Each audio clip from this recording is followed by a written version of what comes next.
नमस्कार शेतकरी बांधवांनो, मी गणेश तायडे सह्याद्री ॲग्रो सर्व्हिसेस या यूट्यूब चॅनलमध्ये आपलं सहर्ष स्वागत करतो।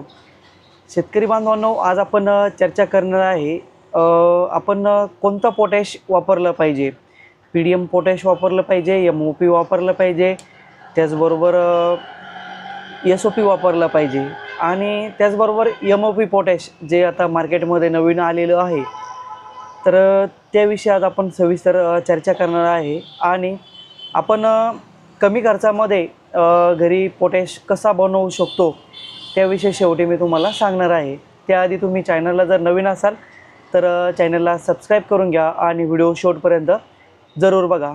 शेतकरी बांधवांनो, पीडीएम पोटॅश काय आहे, किती टक्के असतो, का वापरला पाहिजे आणि त्याची सावधानी वापरण्याची ती काय केली पाहिजे त्याविषयी आज आपण चर्चा करू। पीडीएम म्हणजे पोटॅश डायव्हर्टेड फ्रॉम मोलेसेस। मोलेसेस म्हणजे ऊसाची मळी, ऊसाच्या मळीपासून ते बनवलेलं असतं आणि पीडीएम पोटॅश हे 100 किलोमध्ये एक साधारणपणे 14.5% असतं। त्यामध्ये जर आपण विचार केला तर 50 किलोच्या बॅगमध्ये ते 7.25 किलोपर्यंत जे का आपल्याला मिळत असतं आणि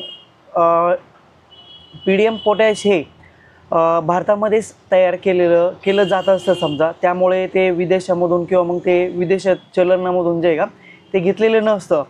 त्याचबरोबर जर आपण विचार केला तर पोटॅश जास्त करून जर पोटॅशचा जर आपण विचार केला तर 70% पोटॅश हे रशिया आणि कॅनडामधून जे का इम्पोर्ट केलं जात असतं।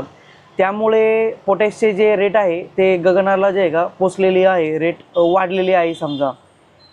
त्यानंतर जर आपण विचार केला तर आपण आपलं पीडीएम पोटॅश हे जर समजा पिकासाठी वापरले तर ते रासायनिक आपलं सेंद्रिय असल्यामुळे त्याचं जमिनीची सुपीकता चांगली राहण्यासाठी आपल्याला त्याची मदत होत असते। त्याचबरोबर आपलं पीक चांगल्या प्रकारे येण्यासाठी आपल्याला त्याचा चांगला फायदा होत असतो। जर आपण विचार केला रासायनिक खताचा, जर समजा जास्त प्रमाणामध्ये जर आपण पोटॅश किंवा मग एमओपी जर दिलं समजा तर जमिनी आपल्या कडक होत चालले आहे। त्याचबरोबर जर समजा आपण पूर्ण पोटॅश जर जास्त दिलं तर त्यातील एक साधारणपणे 20 ते 25% ते झाडाला मिळत असतं आणि बाकीचं जे का सुस्त अवस्थेमध्ये जमिनीमध्ये तसंच पडलेलं असतं। त्यामुळे आपण जर समजा पीडीएमचा जर वापर केला तर ते एक रासायनिक असतं, आपलं सेंद्रिय असल्यामुळे त्यामध्ये ऑलरेडी मायक्रोन्यूट्रन्स असतात, जसे की झिंक झालं, फेरस झालं, बोरॉन झालं, मॅग्नीज झालं।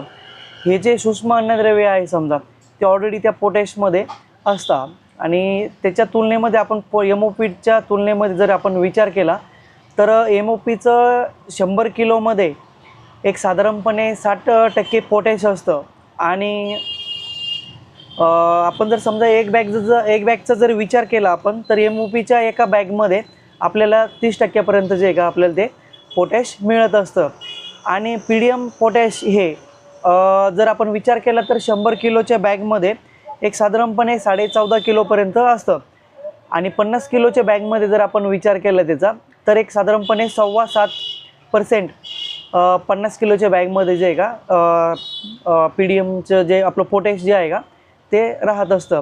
त्यामुळे जर आपण एमओपीचा जर विचार केला तर एक बॅग आपल्याला एमओपीची मिरोट ऑफ पोटॅशची जर टाकायची आहे तर त्यावेळेला जे का आपल्याला पीडीएमच्या जे आहे का 30% जेव्हा पीडीएम होतं एक साधारणपणे जर आपण विचार केला तर 4 पटीने जेव्हा आपण 4 बॅग घेऊ तेव्हा 30% जे आहे का आपलं पीडीएम पोटॅश तयार होत असतं। त्यामुळे शेतकऱ्यांच्या मनामध्ये असा प्रश्न तयार होतो की आपण पोटॅश जर दिलं समजा तर झाडाला एकदम फास्टमध्ये काम होतं आणि आपण जर पीडीएम दिलं तर पीडीएमचे रिझल्ट दिसत नाही बा। तर त्याचं प्रमुख कारण म्हणजे हेच असतं की पीडीएममध्ये पर्सेंटेज कमी असल्यामुळे त्याचं जेवढं पर्सेंटेज 100 किलोमध्ये जर एमओपी जर 60% असेल तर आपल्याला जे का 60% जर पीडीएम करायचं आहे तर त्याचं पर्सेंटेज बघून आपल्याला तो डोस घेणं गरजेचं आहे। त्यानंतर जर आपण विचार केला तर शेतकरी मित्रांनो, पीडीएम हे नैसर्गिक असल्यामुळे जमिनीमधील ऑर्गॅनिक कार्बन वाढवण्यासाठी मदत करत असतं। त्याचबरोबर जमिनीची सुपीकता जास्त दिवस टिकून राहून उत्पन्नामध्ये चांगल्या प्रकारे जे आहे का त्याची वाढ व्हावी त्यासाठी जे आहे का काम करत असतं. आणि जर PDMचा जर आपण विचार केला तर PDM हे मळीपासून समजा बनलेलं असतं, त्यामुळे त्याचे जमिनीसाठी जमिनीची सुपीकता चांगली राहण्यासाठी जे आहे का एकदम चांगल्या प्रकारे जे आहे का त्याचा आपल्याला मदत होत असते. त्यानंतर शेतकरी बांधवांनो, मी तुम्हाला म्हटलं होतं की शेवटला आपल्याला जे आहे का PDM घरच्या घरी आपण कसं बनवलं पाहिजे ते सांगणार आहोत समजा, किंवा मग पोटॅश आपण कसं घरच्या घरी उपलब्ध करू शकतो त्याविषयी सांगणार होतो. शेतकरी बांधवांना जर आपण विचार केला, ज्या शेतकऱ्यांनी समजा माती परीक्षण केलेलं असेल तर त्यांना जे आहे का रिपोर्टमध्ये कळत असेल की आपल्या जमिनीमध्ये पोटॅशची मात्रा किती आहे. आपण जर एक साधारणपणे जर विचार केला तर येणाऱ्या 10 वर्षापर्यंत आपल्या जमिनीमध्ये जर आपण कुठल्याच प्रकारचं पोटॅश दिलं नाही, तेवढं पोटॅश आपल्या जमिनीमध्ये जे आहे का मॅक्झिमम अवेलेबल आहे. आणि ते झाडांना मिळवून देण्यासाठी आपल्याला आपण घरच्या घरी जैविक कल्चर कसं बनवलं पाहिजे समजा, त्याविषयी जे आहे का आपण काळजी करणं खूप गरजेचं आहे. त्यामध्ये जर आपण विचार केला तर KMB पोटॅशच्या ज्या जैविक बॅक्टेरिया असं समजा त्याचे जे कल्चर असतं ते आपण घरच्या घरी बनवून जर आपण ड्रिप इरिगेशन थ्रू आपण जर ते दिलं तर त्यांनी पण एकदम चांगल्या प्रकारे जे आहे का आपल्याला त्याचा फायदा होणार आहे. कारण की जर आपण विचार केला तर मॅक्झिमम सर्वात जास्त जर न्यूट्रिएंट जर जमिनीमध्ये जर अवेलेबल असेल तर ते पोटॅश आहे समजा.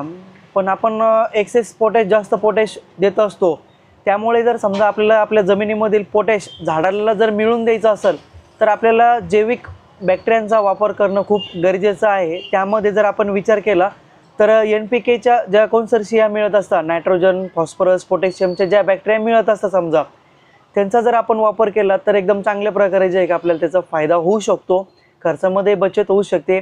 त्याचबरोबर जमिनीमध्ये जे एक्सेस जास्तीचं अन्नद्रव्य पडलेले आहे समजा, ते झाडांना मिळवून देण्यासाठी जे आहे का त्याचा जास्तीचा आपल्याला फायदा होऊ शकतो.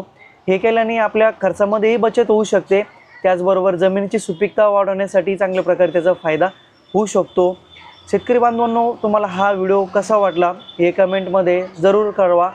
हे जे व्हिडिओ आम्ही बनवत असतो की त्याचं बनवण्याचं कारण म्हणजे हेच आहे की शेतकऱ्याच्या ज्ञानामध्ये भर पडावी, जेणेकरून शेतकऱ्याला जास्तीत जास्त माहिती मिळावी, त्यासाठी आम्ही वेगवेगळे व्हिडिओ बनवत असतो. आणि एक सांगायचं आहे की जर तुम्हाला जर हा व्हिडिओ आवडला असेल तर जास्तीत जास्त शेतकऱ्यांपर्यंत जे का व्हिडिओ शेअर करण्यासाठी आम्हाला मदत करा. धन्यवाद.